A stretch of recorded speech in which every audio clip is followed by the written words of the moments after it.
하이투자증권 투자솔루션팀 이동근 팀장 나와 있고요. MBN골드 김현미 매니저도 나와 있습니다. 어서 오세요. 반갑습니다. 자, 뉴욕이 안 도와주네요. 미국은 미국이고 한국은 한국이다 이렇게 분리하고 싶은데 연관성이 또 물려 들어가니까 내용은 조금 다른데 뭐 시장은 그냥 수치만 놓고 해석을 하잖아요. 이 군중 심리라고 하나요?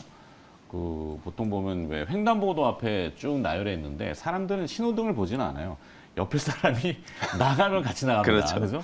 그러니까 신호등이 중요한 게 아니고 움직이느냐 안 움직이냐인데 일단 팔기 시작하면 다 같이 팔아버리고 사면 또 다 같이 사고 이렇게 쏠려 다니는 게 좀 심한 것 같습니다. 자, 우리 시장 풀이를 접근할 때 오늘 이동근 팀장께 먼저 여쭤봐야 될 것 같아요. 뭐 사실 이제 말씀하신 대로 뭐 시장은 좀 약간 그 한마디로 그런 것 같아요. 그러니까 지금 기대와 현실을 좀 좁혀가는 과정이 아닌가라는 생각이 들고요. 뭔가 간극이 있는데 그런 간극들을 지금 좀 조정을 해가는 과정이다. 이렇게 좀 말씀드릴 수 있을 것 같고요. 사실 이제 오늘 좀 말씀드릴 쪽은 이제 그 해상 풍력 쪽입니다. 그러니까 뭔가 최근에 이제 결국은 시장이 종목을 찾는, 그러니까 뭔가 이 시장보다는 종목을 찾는 이런 어떤 흐름들이 계속해서 이어지고 있는 가운데 뭐 이제 순환매라든가 종목 정세라든가 이런 흐름들이 나타나고 있고, 그래서 결국은 이제 그런 뭐 이제 향후에 올라갈 수 있는 업종, 또 이제 그 좋은 종목 그런 부분들을 찾는 게 가장 우선이 돼야 되는 작업이라고 생각을 하고요. 사실 그래서 오늘은 뭐 저는 이제 말씀드릴 업종이 이제 해상풍력 관련주 네, 말씀을 드리려고 하고요. 네. 뭐 사실 이제 아시겠지만은 전략을 좁혀갖고 해상풍력, 네. 에너지. 네. 뭐 사실 이제 정부가 이제 이번에 이제 10차 그 전력 수급 기본 계획을 발표를 했는데 2030년에 해상 풍력 목표 설치량을 한 14.3기가와트로 제시를 했어요. 9차 때가 이제 12기가와트였는데 네. 이거보다는 좀 확대가 된 그런 수치를 이제 나타내고 있고요. 육상 풍력이라든가 태양광이라든가 이런 부분들은 지금 그대로입니다. 근데 해상 풍력 쪽에서의 어떤 그 설치량을 확대를 했다라는 겁니다.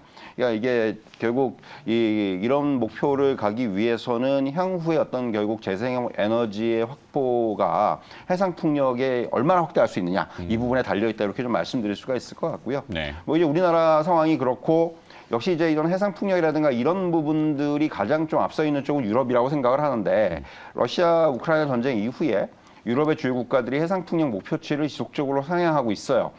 뭐 최근 들어서 이제 비근한 예로 이제 독일이 올해 들어서 두 번째로 이제 목표를 상향을 했는데 유럽의 해상 풍력 설치량이 2021년부터 한 2024년까지가 3에서 4기가와트 수준인데 2025년에는 8기가와트, 또 2027년에 17기가와트, 2030년이 되면 한 28기가와트 수준으로 급증할 것으로 전망을 하고 있어요. 결국 이게 가능한 것이 대부분의 국가들이 뭐 이제 가장 앞서 있다고 했을 때 뭐 덴마크라든가 이런 나라를 비롯해서 뭐 독일도 그렇고 설치 목표를 계속 확대하고 있기 때문에 이런 수치가 나오고 있는 겁니다. 그렇기 때문에 향후에 결국은 유럽 지역에서 해상 풍력의 급격한 확대는 아마도 이제 현실화가 되지 않겠는가 이렇게 말씀드릴 수가 있겠고, 네. 유럽 이외에 또 하나 최근에 주목할 수 있는 국가가 대만 같은 나라입니다.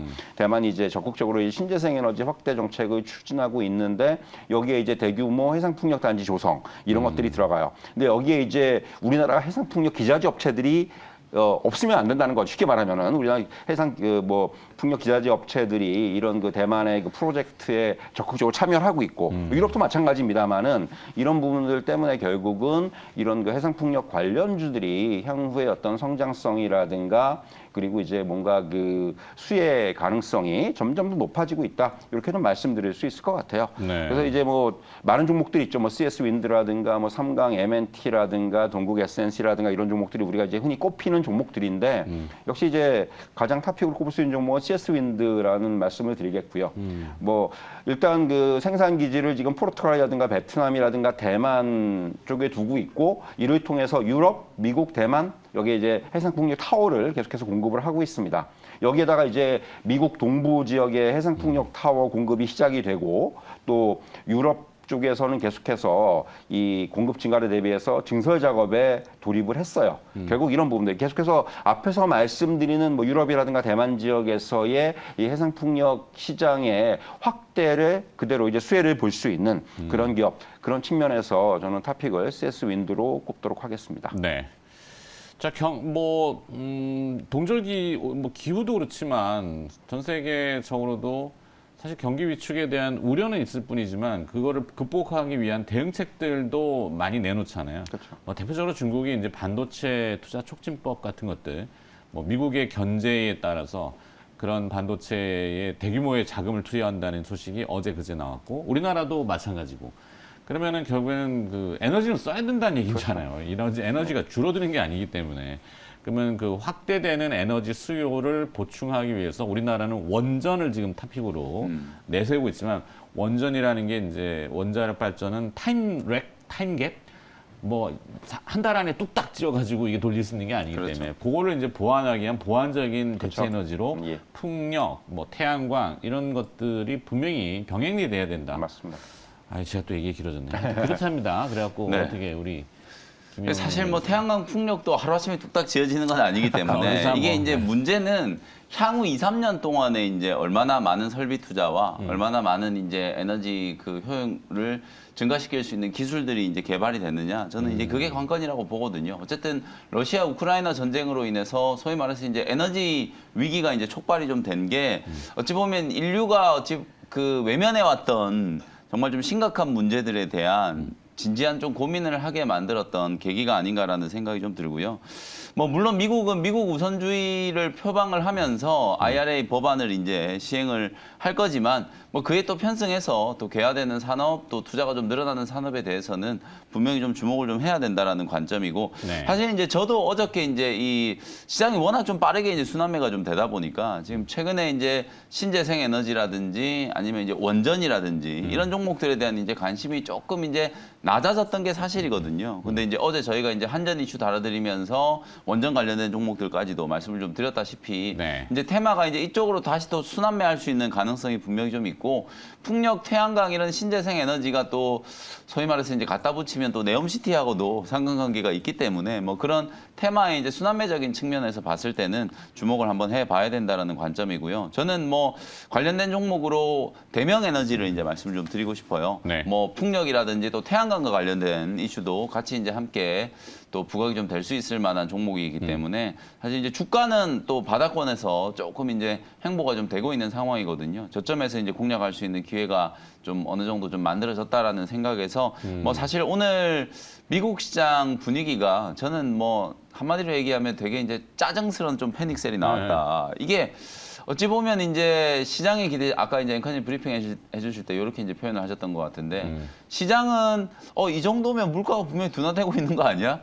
그리고 이제 뭐 자넷 옐런 재무장관도 내년에 물가 뭐 빠르게 둔화될 거라고 얘기하고. 근데 연준은 조금 더 확인해 봅시다. 네. 좀 기다려 봅시다. 근데 시장은 못 기다리는 거죠. 그렇죠. 크리스마스도 지금 보내야 되는데. 네, 결정적인 증거를 아직 확보하지 못했다라는 게 연준의 입장이고 시장은 이 정도면 됐다 그런 생각이기 때문에 그 간극에서 오는 어떤 실망감, 뭐 짜증스러운 어떤 패닉셀이 저는 좀 연출이 좀 됐다라고 보여지거든요. 뭐 뉴욕 증시만 그랬지 뭐 사실 네. 다른 시장은 뭐 별로.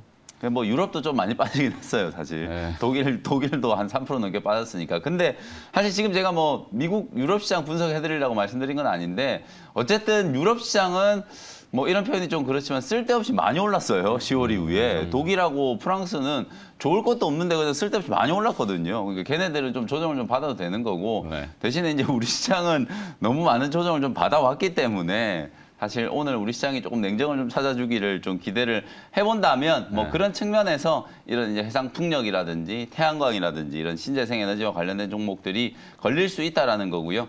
뭐 대명 에너지는 22,000원 정도 아래에서 접근을 한번 해보시고 뭐 단기적인 목표 가격은 한 26,000원 정도 보시면서 소위 말해서 또 말씀드릴 수밖에 없을 것 같은데 트레이딩 관점으로 대응을 좀 해보시라는 말씀 좀 알아서 드리겠습니다. 매매하시라는 얘기죠. 네. 네. 어쩌겠어요, 뭐. 근데 사실 정책의 스텝이 좀 꼬인 것 같긴 해요. 그러니까 뭐 어제 이제 영란은행, 그다음에 유럽중앙은행도 50bp 올렸잖아요. 네. 그러면은 이제 미국하고 금리를 동행해서 올리는데 우리는 지금 금리 올리기가 어려워요. IMF도 경고했지만 대한민국의 이제 부동산 가격이 하락할 수 있다라는 경고 이런 것 때문에 금리를 만질 수가 없거든. 그러니까 이 에너지 문제도 어제 한전 얘기해드렸지만 전기료를 올려야 되지만 못 올린단 말이에요. 그냥 엉켰어요. 지금 엉켜가지고 그런 부분이 우리 국내 주식시장의 앞단을 막아버리는 현상이 좀 반복되고 있어서 답답하네요. 자, 하여튼 에너지 문제도 좀 그런 것 같아요. 뭐 사실 그 풍력이든 뭐 태양광이든 국내는 에너지를 사오는 가격이 정해져 있다시피 하잖아요. 그리고 싸게 사줄게요. 당신이 만들면 싸게 사. 이거 바이오 우리 생각나지 않습니까? 막 코로나가 확장될 때 백신을 만들어 무조건 K 백신 나중에 안 사준단 말이에요. 네. 그러니까 그 제약회사들은 이거 열심히 만들어봐야 뭐 또 이러다 말겠지. 그러니까 전기도 똑같은 것 같아요. 맞습니다. 일단 뭔 얘기라는 거지. 자, 하여튼 뭐 풍력 얘기해 주셨고 CS윈드, 대명에너지 이렇게 얘기했습니다. 김 매니저는 오늘 어디를 볼까요? 저는 이제 최근에 계속 좀 이 추격 저점 코너에서 제약 바이오 쪽 말씀드리고 바이오, 있는데 네. 오늘도 이제 제가 좀 제약 바이오 쪽 말씀을 좀 드려보고 싶어요. 네. 치매 관련주 저는 이제 좀 저점 매수 의견을 좀 드리고 싶은데 뭐 사실 이제 바이오젠 이슈도 좀 있었고 오늘은 또 로슈가 치매 진단 키트를 뭐 개발을 했는데 FDA에서 이제 허가를 좀 받았다라는 이제 소식이 조금 나왔어요. 이게 어찌 보면 이제 뇌 척수액을 활용해 가지고 이제 치매를 조기 진단하는 키트인데 우리나라에 이제 조금 정치적으로 요즘에 이제 건강보험 이제 개혁에 대한 문제가 이제 뜨거운 화두로 좀 부상을 하고 있거든요. 전 정권에 이제 문케어를 또 폐기를 하고 이게 이제 새로운 이제 건강보험 이제 개혁을 해야 된다라는 논리들이 많이 조금 나오고 있는데 사실 이제 이게 조기 진단 시장이 정말 좀 중요한 게요.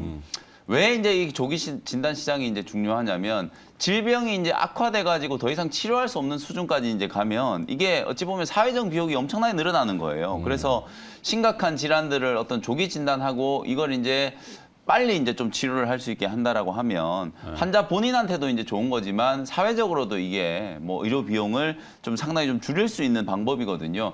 그 중에 가장 좀 중요한 질환 중에 하나가 바로 알츠하이머예요. 네네. 이 알츠하이머 가족 중에 한 명이 치매에 걸리면 온 가족이 이제 생업을 포기해야 된다라는 얘기가 있을 정도로 국가적 질병으로 맞습니다. 네. 사회적인 비용이 워낙 좀 크거든요. 그래서 그 어떤 것보다 요즘에 이제 암도 조기 진단이 이제 상당히 좀 중요해졌기는 합니다만 알츠하이머야말로 조기 진단이 정말 좀 중요하다라고 보시면 되거든요. 근데 이제 로슈사가 뭐 이 뇌척수액을 활용해서 조기 진단 키트를 미국 FDA에서 허가를 받았다라고 하는데 우리나라에서는 이미 이제 국내 뭐 식약청에서 시판 허가를 받고 실제로 이제 상용화가 되고 있는 치매 조기 진단 키트를 개발한 기업이 있거든요. 바로 이제 피플바이오라는 기업인데 피플바이오. 네, 네네. 요즘에 이제 광고도 많이 하더라고요. 네. 알츠온이라고 하는 거. 뭐 로슈사는 뇌 척수액을 활용해서 치매를 조기 진단하지만 이 피플바이오는 혈액을 이용해서 조기 진단을 하는 거예요. 그래서 사실 제가 봤을 때는 이제 효용성의 측면에서 봤을 때는 피플바이오가 조금 더 강점을 가지고 있지 않나. 다만 미국 FDA 허가를 받은 게 아니라 일단 우리나라 이제 식약처에 허가를 받은 거기 때문에 해외 진출을 하기 위해서는 아직 상당히 좀 많은 관문을 좀 거쳐야 된다. 아마 우리나라에서는 이미 이제 각종 의료기관, 특히나 이제 건강검진을 하는 데서 이 치매 조기 진단 키트가 이미 상용화가 좀 되고 있는 상황이기 때문에 내년도에는 피플바이오도 이 진단 키트 시장에서 흑자 전환에 이제 성공을 할 수 있다라는 기대감이 반영이 좀 될 수 있는 기업이다라고 보시면 될 것 같아요. 주가도 이제 최근에 눌림목을 한번 만들고 한 12,000원 정도 근처, 60일 이평 근처에서 수렴이 조금 되고 있는 상태이기 때문에 오늘 뭐 장이 조금 약할 때 이게 경기에 민감한 뭐 종목이 아니기 때문에 뭐 사실 오늘 미국 증시가 이제 좀 급락을 한 거에 대한 이제 하락의 여파를 조금 피해갈 수 있는 종목으로 좀 보거든요. 네. 12,000원 정도 근처까지 오늘 약간의 이제 조정이 좀 들어온다면 저점 매수를 한번 해보시고요. 목표 가격은 15,000원 직전 고점 정도를 제시를 좀 해드릴 수 있을 것 같습니다. 네. 자, 바이오를 그래도 피해갈 수 있는 방어적인 전략으로 얘기해 주신 것 같은데, 이동호 팀장도 확장하신다면. 뭐 사실 이제 지금 김현민께서 말씀해 주신 대로 최근에 치매 치료제 관련돼서는 여러 가지 이슈들이 많이 나오고 있어요. 또 미국 같은 경우 이제 메디케어 관련해서 이제 치매 치료제의 적용 범위를 넓힌다는 얘기도 나오고 있고, 그렇기 때문에 뭔가 이제 이런 그 지금 활발하게 글로벌 그 빅파마들이 치매 치료제를 개발하려는 그런 움직임들이 굉장히 활성화되고 있는데 네. 이런 것들이 앞으로는 계속해서 좀 더 속도가 나지 않겠는가 하는 생각이 들고요. 이제 진단 관련된 종목을 말씀해 주셨고 피플바이오로 저는 이제 치료제 관련된 제가 이제 뭐 말씀드리죠 뭐 젠백스입니다. 젠백스. 뭐 가장 우리가 잘 알고 있는 치매와 관련해서 이게 증상 사실- 완화? 그렇죠. 이렇게 임상 뭐 지금 그 글로벌 임상 이상 지금 들어가 있어요. 치료가 지금 뭐 하여튼 용어의 그 그렇죠. 아다르고 어다른 거지만 예, 치료인지 아니면 증상의 완화를 뭐 이제 그 넘어서 이제 나중에 넓은 치료 의미에서는 아직 우리가 이제 치료제라는 표현을 쓰는데 이게 이제 기전에 따라서 증상 완화인지 그러니까 아직까지 뭐 정말 그 이 확실하게 뭐 이 치매라든가 알츠하이머 갖다가 완전히 이제 없앨 수 있는 네. 그런 정도까지는 시간이 많이 걸릴 것 같고 일단 지금 대부분의 이제 지금 개발되고 있는 것들은 증상의 완화 이런 부분들에 이제 초점을 맞춘다고 보시면 될 것 같고요. 지금 이 글로벌 임상 이상이 뭐 미국부터 해가지고 유럽으로 점점 확대 적용되고 있다라는 부분. 젠백스라는 회사는 사실 아시겠지만은 젠백스라는 이제 그러니까 제약 그 바이오 회사와 그리고 카엘이라는 반도체 장비 회사가 이제 합병을 해서 만들어진 회사입니다. 젠백스는 카엘이라게 이제 카엘인데 네. 사실 우리는 흔히 이렇게 이제 좀 뭔가 바이오 쪽에 조금 더 뭔가 그 관심을 많이 가지고 있는 그런 회사고요. 그렇기 때문에 이제 젠백스의 이런 그 지금 계속해서 임상이 진행되고 있다라는 부분. 결국 이제 이런 것들은 누가 더 먼저 이제 확실한 그 뭐 이제 신약을 개발하느냐의 문제거든요. 네. 그래서 이제 그런 과정에 있는 회사들의 어떤 이런 임상 진행 과정에 계속해서 주목을 하면서 역시 이제 접근할 필요가 있다. 이런 말씀 드릴 수 있을 것 같습니다. 네. 좋습니다. 자, 두 분의 전략을 들어봤고, 어제 XR 기기 디바이스? 네. 김혜미 기자가 했었나요? 누가 했죠? 엑셀기기는 안 했던 것 같은데요. 출연자분들이 많으시니까 어느 분이 하시는지 모르겠네. 하여튼 XR 기기 해서 저희는 풍원정밀이라는 기업 리뷰를 좀 지금 들어왔는데, 풍원정밀도 재료는 나왔지만 요즘 대부분의 기업들이 재료가 나오면 빵 떴다가 다 쭈룩 밀리는 경우가 많아서 아쉽게도 종가는 조금 밀려서 끝났다. 뭐 그 정도인데 뭐 호흡을 좀 깊게 봐야죠. 어쩌겠어요. 뭐 단기간에 이걸 뭐 아까 얘기하신 트레이딩 관점, 네. 시장이 움직이는 거에 따라서 알아서 매매 이건 아니고 조금 호흡을 길게 봐야 되는 기업이다. 네. 뭐 하여튼 그 파인 메탈 마스크 어려운 분야입니다. 이게 금속 박리해가지고 뭐 이제 가공하는 회사인데 기술력은 있는 회사로 제가 알고 있습니다. 주가는 좀 낮아 있기 때문에 참 리뷰라고 할 건 없고 좀 긴 호흡으로 봐야 된다.